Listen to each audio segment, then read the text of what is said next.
23 жыл бірге өмір сүріп, 3 минутта айырылып қалдым. Асанәлі Әшімовтың жары жазба жариялады. Қазақстанның халық әртісі Асанәлі Әшімовтың жұбайы Бағдат Әшімова өмірлік серігінен айырылғаннан кейін жан тебірентерлік жазба жариялады. Ол өзінің Instagram парақшасында жарына деген өшпес сағынышын жеткізіп, аза жамылған сәттерін бөлісті. Бұл туралы SN.kz ақпарат агенттігі хабарлайды. Өмір мен өлімнің арасы қас қағым сәт екен. 23 жыл, 1 ай, 3 күн бірге өмір сүрген. Құдай қосқан қосағымнан 3 минуттың ішінде айырылып қалуым мен үшін аса ауыр соққы болды. Адам баласының айтқаны орындала бермейді. Алланың қалауына ешкім қарсы тұра алмайды. Жан-жарымды қанша қимасам да, ел болып, жұрт болып, ақтық сапарға шығарып салдыңыздар. Қайғы бөліссе азаяды дейді. Көңіл білдіріп, жұбату айтқан баршаңызға бас иемін. Тірлігінде алақандарыңызға салып еркелеткен едіңіздер. Ақтық сапарға да қалың ел жиналып, егіле шығарып салдыңыздар.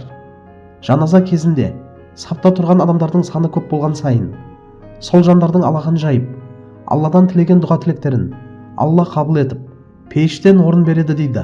Әумин, әумин, әумин. Әр шаңырақта бақ-береке орнасын. Балаларыңыз аман, бауырларыңыз бүтін болсын, деп жазды Бағдат Әшімова. Бұл жазбаны оқығанда ең алдымен адамның шынайы күйі сезіледі. Бағдат Әшімованың сөздерінде артық пафос та, жасанды әсер де жоқ. Тек жүректен шыққан ауыр сағыныш бар. Өмірлік серігінен аяқ астынан айырылу кез келген жан үшін ең үлкен сынақтардың бірі. 23 жыл бірге өткізген ғұмырдың бір сәтте үзілуі оңай қабылданбайтыны анық. Бұндай сәтте адамның Алланың қалауына мойынсұнып, сабыр табуға тырысуы үлкен рухани күштің белгісі. Халықтың қолдауы, елдің бірге болып көңіл айтуы да жесір қалған жанға да аз да болса демеу болады. Бұл жазба арқылы біз тағы бір рет қазақ қоғамындағы бірлік пен адамгершілікті көреміз. Қайғыда жалғыз қалдырмай бірге көтерісу біздің қанымызға сіңген қасиет. Бағдат Әшімованың көпшілікке алғыс айтып, ақ батасын беруі де соның дәлелі. Бұндай сәттер атаққа да, мансапқа да қарамайды.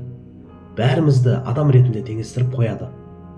Бұл өмірдің өткінші екенін, жақын жандардың қадірін тірісінде білу керектігін еске салатын ауыр, бірақ маңызды сабақ.